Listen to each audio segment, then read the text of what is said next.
Negara Malaysia mengamalkan sistem demokrasi, iaitu sistem pilihan raya umum yang diadakan setiap 5 tahun.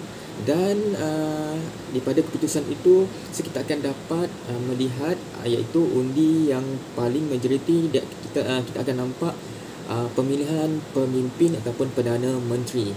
So sempena hari kebangsaan ataupun kemerdekaan yang tak lama lagi ni, so hadiahkanlah satu pemimpin yang terhebat untuk membantu rakyat, memimpin rakyat dari segi ekonomi, sosial, sukan dan sebagainya.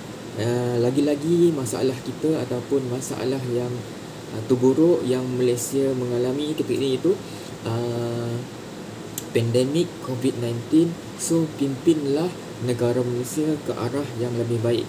Walaupun kita tahu memang sukar untuk menangani pandemik COVID-19, so kita sama-sama support pemimpin yang baru ataupun Perdana Menteri yang baru supaya negara Malaysia inilah kekal bahagia selamat selamanya. Jom kita mulakan video ini.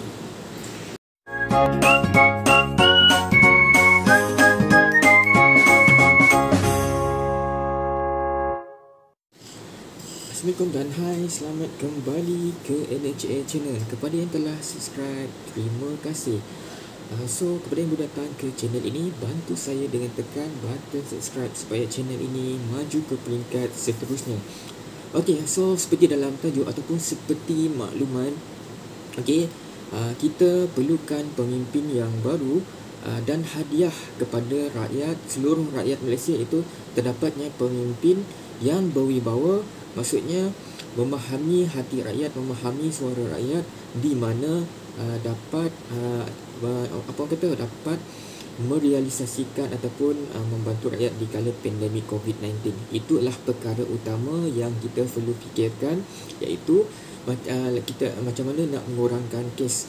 Memang kita seperti yang kita tahu, memang sukar untuk menangani pandemik disebabkan terdapat varian ataupun variasi yang upgrade dan sebagainya, seperti contoh Delta yang terkini dan Lambda yang latest. So kesukaran untuk menangani adalah isu yang paling besar sebenarnya. Okey, sempena hari kemerdekaan ni yang tak lama lagi, so hadiahkanlah pemimpin yang hebat, pemimpin yang berwibawa, pemimpin yang dengarkan suara rakyat, pemimpin yang boleh membantu ataupun menangani isu pandemik COVID-19.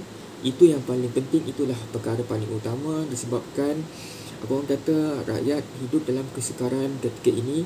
Ada yang terjejas dari segi pendapatan, dibuang kerja, dan syarikat yang gulung tikar disebabkan pandemik COVID-19. Mungkin pemimpin yang baru, pemimpin yang akan dipilih nanti dapat membantu sedikit ni ruang ataupun peluang inilah kesukaran rakyat ketika ini. Okey, kita ceritakan keadaan isu semasa selepas peletakan jawatan oleh Perdana Menteri yang ke-8. So waktu sekarang ialah pemilihan untuk Perdana Menteri yang terbaru, itu Perdana Menteri yang ke-9. So keadaan politik ataupun kemuliaan politik di Malaysia amat mengimbangkanlah, sebab maksudnya ia berjalan sekali dengan masalah pandemik ketika ini. Ada yang disebabkan kematian, kuarantin dan sebagainya. So itulah perkara yang paling penting, perkara yang paling utama yang perlu dititik beratkan oleh pemimpin baru dan kerajaan baru yang akan memimpin Malaysia lah, dan rakyat-rakyat seluruh Malaysia. So kita kena perlukan fokus terhadap yang tersebut. Okey, dekat sini saya sebagai netizen ataupun rakyat Merhain ingin memberi satu macam pendapat atau perkongsian lah. Mungkin untuk pemimpin yang baru dan kerajaan yang baru, so fokuskanlah kepada macam mana nak mengurangkan isu-isu pandemik COVID-19. Itu perkara yang paling utama, disebabkan kematian yang banyak, kuarantin dan tempat yang tidak mencukupi, dan keadaan keletihan frontliner untuk membantu di barisan hadapan lah. Yang kedua, Mungkin kita fikirkan di segi ekonomi. Okey, di segi ekonomi disebabkan pandemik COVID-19, ekonomi kurang membangsakan, ekonomi merundum, ada yang dibuang kerja, ada masalah di segi pendapatan, syarikat-syarikat atau peniaga-peniaga gulung tikar, dan inilah kes-kes yang berkaitan seperti bunuh diri, dan jenayah dan sebagainya lah. Okey, mungkin yang ketiga, okey, dan last sekali untuk yang ketiga, mungkin pemimpin ataupun kerajaan baru cuba ataupun berusaha untuk mencari ruang dan peluang untuk menyelesaikan masalah sedikit demi sedikit. Itu bergantung kepada kemampuan negara di segi kewangan yang ada, masa yang ada, sebabkan kita tak boleh nak berkumpul bersama-sama macam satu mesyuarat ataupun suatu macam inilah ini untuk suara rakyat lah. So dekat sana mungkin kerajaan boleh membantu rakyat, khususnya rakyat lah, untuk untuk membantu dari segi masalah yang dihadapi lah. Okey, 3 sahaja tadi dari segi pandemik COVID-19, ekonomi dan ruang dan peluang untuk membantu keadaan rakyat.